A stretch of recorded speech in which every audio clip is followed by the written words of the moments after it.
بسم اللہ الرحمن الرحیم الحمدللہ رب العالمین والعاقبۃ للمتقین والصلاة والسلام علی رسولہ الکریم۔ رمضان المبارک کے حوالے سے نبی کریم صلی اللہ علیہ وسلم نے ارشاد فرمایا ہے ہوا شہر الصبر، کہ رمضان صبر کا مہینہ ہے، یعنی کہ رسول اللہ صلی اللہ علیہ وسلم نے اس کو صبر کا نام دیا ہے کہ یہ وہ مہینہ ہے جو انسان کو صبر سکھاتا ہے۔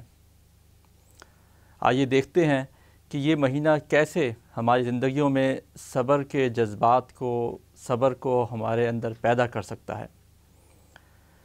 صبر کے لغوی معنی رک جانے کے ہیں، کسی چیز کے اوپر ڈٹ جانے کے ہیں، ثابت قدمی اختیار کرنے کے ہیں، چیزوں کو کنٹرول کرنے کے ہیں، اپنی نفس کی خواہشات کو روکنے کے ہیں۔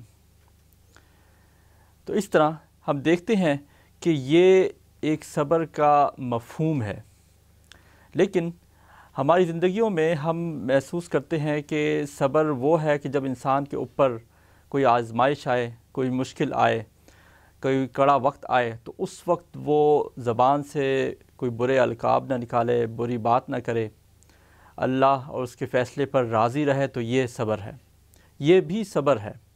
لیکن اللہ تعالیٰ کے فیصلے پہ راضی ہونا یہ بھی ہے کہ وہ نیکیوں پر ثابت قدمی اختیار کرے، برائیوں سے دور رہے، اس کے ہر حکم کو مانے، خوشی میں بھی اور دوسری حالت میں بھی، غم کے موقع کے اوپر بھی اللہ اور اس کے رسول کے فیصلے کو قبول کرے۔ یہ صبر ہے۔ یعنی کہ ہم یہ سمجھتے ہیں کہ انسان کے اوپر غم کا موقع آئے تو اس وقت وہ جو رویہ اختیار کرتا ہے تو وہ صبر کہا جائے گا۔ اگر وہ کسی قسم کا واویلا نہیں کرتا، شور نہیں کرتا، تو یہ صبر ہے۔ لیکن دوسرا پہلو بھی ہے، اور وہ یہ ہے کہ خوشی کے لمحات میں بھی وہ اپنی حد سے تجاوز نہ کرے۔ جو اللہ نے کہا ہے، جو رسول اللہ صلی اللہ علیہ وسلم نے اس موقع کے حوالے سے کرنے کا حکم دیا ہے، اس کو کرے، اس سے تجاوز نہ کرے۔ یہ بھی صبر ہے۔ یعنی مختصراً یہ کہ برائیوں سے رک جانا اور نیکیوں کے اوپر ڈٹ جانا حقیقت میں صبر کا مطلب ہے، مفہوم ہے۔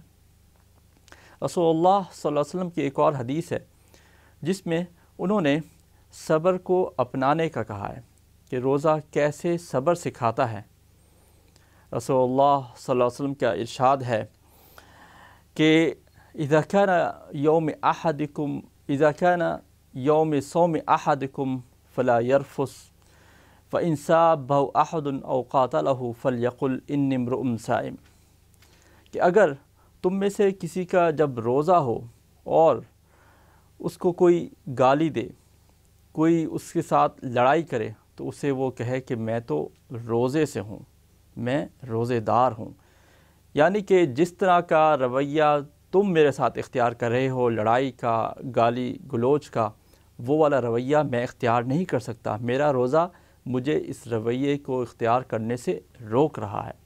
یہ حقیقت میں صبر کا اصل مقصد ہے۔ روزے کا مقصد ہے کہ وہ صبر کو ہماری زندگیوں میں لے کر آئے۔ ہم دیکھتے ہیں کہ ہمارے معاشرے میں لوگ عموماً یہ بات کرتے ہیں کہ بھائی مجھے روزہ لگ رہا ہے، بھوک و پیاس لگ رہی ہے، تو مجھے تنگ نہ کرو، اور اس کے سامنے کوئی اس طرح کی ایسی بات ہو جاتی ہے جو اس کو اچھی نہ لگے، تو وہ کہتا ہے کہ میں اب حق بجانب ہوں دوسرے شخص کو جواب دینے کے۔ یعنی کہ اگر اس کو غصہ آتا ہے، وہ ناراض ہو رہا ہے، اس کو اپنے جذبات کے اوپر کنٹرول نہیں ہو رہا روزے کی حالت میں، تو وہ اپنے آپ کو حق بجانب سمجھتا ہے کہ میں غصے کا اظہار کروں، دوسرے کے ساتھ لڑائی کروں، کیونکہ اس نے روزہ رکھا ہوا ہے، بھوکا اور پیاسا ہے، اور اس وجہ سے وہ غصے کا اظہار کرنا اپنا حق سمجھ رہا ہے۔ حقیقت میں یہ اصل روزے کی روح نہیں ہے۔ روزہ تو یہ ہے کہ انسان کو غصہ آئے، کوئی شخص اس کے ساتھ برا معاملہ کرے، تو اس وقت اپنے جذبات کو کنٹرول کرے، صبر کرے۔ یہ وہ اصل پیغام ہے، یہ اصل مقصد ہے روزے کا۔ اور پھر یہ بھی ہوتا ہے معاشرے میں، اگر کسی شخص کو غصہ آتا ہے، پھر وہ غصے کا اظہار کرتا ہے، آپس میں لڑائی ہو جاتی ہے، اور پھر بعد میں تھوڑا سا احساس ہوتا ہے، خیال آتا ہے، تو وہ کہتا ہے کہ بھائی تم نے مجھے کیوں غصہ دلایا، مجھے کیوں اس طرح تنگ کیا، پریشان کیا، میں اس طرح کے کلمات ہی نہ نکالتا، میں روزے سے تھا اور میرا روزہ بھی تم نے خراب کیا۔ بعد میں وہ اس طرح معذرتیں کرتا ہے۔ حقیقت میں یہ صبر نہیں ہے۔ صبر تو وہی ہے جو انسان پہلے مرحلے پر کرے۔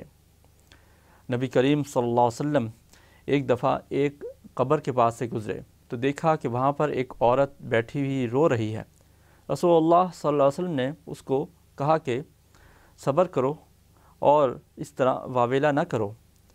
تو اس عورت نے، وہ رسول اللہ صلی اللہ علیہ وسلم کو پہچانتی نہیں تھی، تو اس عورت نے رسول اللہ صلی اللہ علیہ وسلم کو کہا کہ جائیے اپنا کام کیجیے، آپ کو نہیں معلوم کہ میرے اوپر کیا بیت رہی ہے۔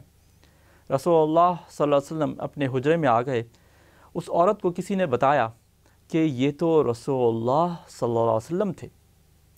اس عورت کو اپنی غلطی کا احساس ہوا، وہ رسول اللہ صلی اللہ علیہ وسلم کے حجرے میں آئی اور معذرت کی اور کہا کہ میں آپ کو پہچانتی نہیں تھی۔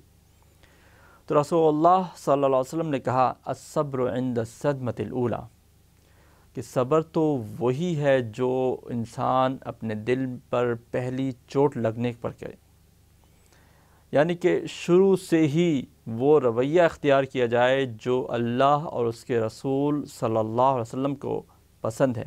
یہ نہیں کہ انسان اپنا غصہ اتار دے، مار پیٹ کرے، جو اس کے منہ میں آئے وہ کہہ دے، اور اس کے بعد پھر احساس ہو تو کہے کہ بھائی میں روزے سے تھا، میرے ساتھ یہ غلطی ہو گئی۔ اور حقیقت میں یہ صبر نہیں ہے۔ صبر یہی ہے کہ انسان اپنے جذبات کو کنٹرول کرے، اور یہی اصل پیغام ہے رمضان کا، ان روزوں کا، کہ انسان اس سے اپنے جذبات کو کنٹرول کرنا سیکھے، صبر کرنا سیکھے۔ اگر وہ یہ 30 دن کے روزے رکھتا ہے اور اس کے اندر صبر کی صفات نہیں پیدا ہوتی، صبر کرنے والا جذبہ نہیں پیدا ہوتا، تو حقیقت میں اس نے رمضان سے کچھ حاصل نہیں کیا، کیونکہ رمضان کا اصل مقصد ہی ہے کہ انسان صبر کرے، تقوی کی روش اختیار کرے۔ ارشاد باری تعالی ہے یا ایھا الذین آمنوا کتب علیکم الصیام کما کتب علی الذین من قبلکم لعلکم تتقون، اے ایمان والو تمہارے اوپر روزے فرض کیے گئے جیسا کہ تم سے پہلے لوگوں پر فرض کیے گئے، تاکہ تم تقوی اختیار کرو۔ تقوی کیا ہے؟ وہ برائیوں سے رک جانے کا نام ہے، اور نیکیوں پر اپنے آپ کو ثابت قدم رکھنے کا نام ہے۔ اور صبر بھی حقیقت میں یہی ہے کہ انسان برائیوں سے رک جائے، اپنی خواہشات کو کنٹرول کرے، اپنے جذبات کو کنٹرول کرے، اور نیکیوں کے اوپر مداومت اختیار کرے، زیادہ سے زیادہ نیکیاں کرے، اس کے اوپر ثابت قدمی اختیار کرے۔ تو یہ روزے کا اصل مفہوم ہے، اور یہی بات روزہ سکھاتا ہے کہ انسان اس مہینے میں، اس ماہ مبارک میں روزہ رکھے، اس کے ساتھ ساتھ اپنے اندر صبر کی کوالٹی پیدا کرے، کوشش کرے، غور کرے کہ وہ کون سے مواقع ہیں کہ جہاں پر اس کے صبر کا پیمانہ لبریز ہو جاتا ہے، عام زندگی میں وہ غصے میں آ جاتا ہے۔ ان مواقعوں کو دیکھے، غور کرے، اور کبھی ایسا موقع آئے تو اس وقت پھر اپنے جذبات کو کنٹرول کرے، صبر کرے، برائیوں سے دور رہے، اور جو وہ نیکیاں کر رہا ہے اس ماہ صیام میں، روزے رکھ رہا ہے، قرآن مجید کی تلاوت کر رہا ہے، صدقہ و خیرات کر رہا ہے، اللہ تعالیٰ کے سامنے کھڑا ہوا ہے، نفلی نمازیں پڑھ رہا ہے، نفلی صدقات ادا کر رہا ہے، اپنے فرض زکوٰۃ کو ادا کر رہا ہے، تو یہ تمام چیزیں اس بات کا تقاضا کرتی ہیں کہ بعد میں بھی، یعنی کہ رمضان کے بعد بھی اس کے اوپر مداومت اختیار کی جائے اور گناہوں سے بچا جائے۔